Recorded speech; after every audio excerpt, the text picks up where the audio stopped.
Good morning, members and guests. Good morning.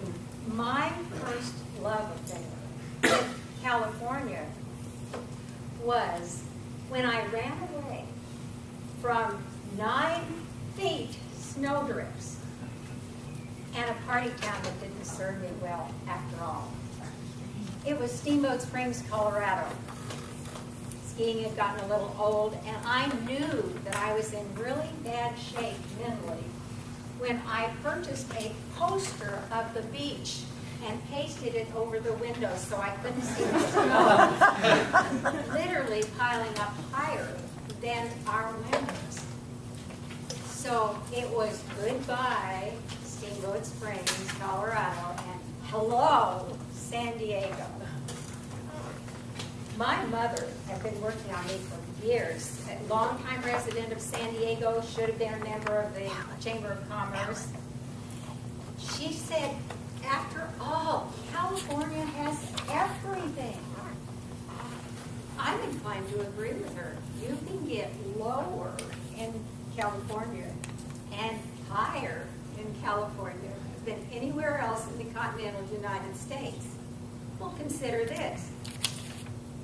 The elevation in Death Valley is 284 feet below sea level, and Mount Whitney, within a day's drive, is 14,284 feet elevation. I love variety. I love new experiences.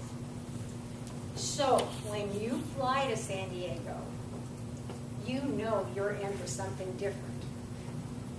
Coming in over Balboa Park, which is a treat sometimes, I look at those ornate buildings and I think of the top of a wedding cake. Then you get treated to peeking in the windows of office buildings on level with the workers there. Now, that's not your garden variety approach to the landing at Lindbergh Field, and then there's the Pacific Ocean. I've lived every dry and dusty place in the U.S., so I worship water. Any water. I was in love from the moment I decided to come to San Diego. That was in the 1990s. The first thing I did almost was to go to the DMV and to get my car checked out for, well, maybe it wasn't a DMV, I guess it was a gas station, but it was to get my car checked out for a smog test. I was a little nervous. So I waited, and the technician came in, and he was beaming, just beaming, and he was carrying something, and with a flourish, he handed me a flower, a rose, and he said, "Congratulations, your car passed with flying colors." I was just delirious with excitement. I thought that's the way they did things in California. Seriously. I came back and I was so excited. I told my stepdad, picture a very staid judge type.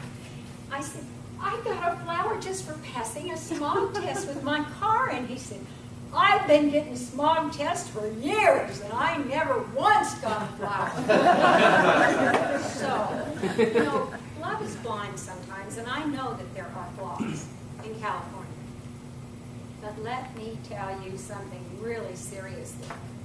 I have lived places where people lived next door to Americans and called them and considered them Mexicans.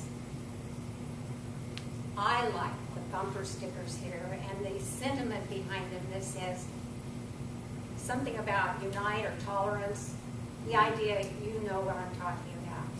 When I left Colorado, I was the butt of a lot of California jokes, some of them ill-humored, such as, "Well, you're going to the land of the fruits and nuts." They weren't talking about produce. Well, I'll go for the tolerance. Here, I think you're more free to be who you are. Free to be you and me, as the kids' song goes.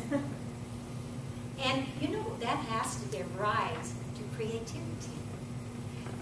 think about it. Right here in California, you are the proud place. This is the Golden State, by the way. And here they have invented fortune cookies. Yes. They've invented theme parks and Apple computers, blue jeans, and wait for it, the Barbie doll. You're not be impressed. So I really want to know just exactly, well, I must tell you this first. We moved away, not exactly, it wasn't my idea. We moved back to Arizona, and we were there, I felt like, somewhat in exile for 10 years. But then there was this sort of song drifting around in my head, and that song was, oh, it was like, I left my heart in San Diego. And then it gave way to California, here I come, right back where I started from. I worry about this love affair, this second love affair. I need to have, when we moved into Carlsbad, California, our near neighbors brought us brownies. Brownies. Now, is this love affair, the second love affair, going to last? Well, the German philosopher, and someone here can correct me as how I say his name, but it's something like Randolph. Is that right? Sure. Close enough. He said, what you carry in your heart is the way you see the world. The way you see the world is what you carry in your heart. If I carry brownies and roses and acceptance and tolerance in my heart, my love affair is going to last forever.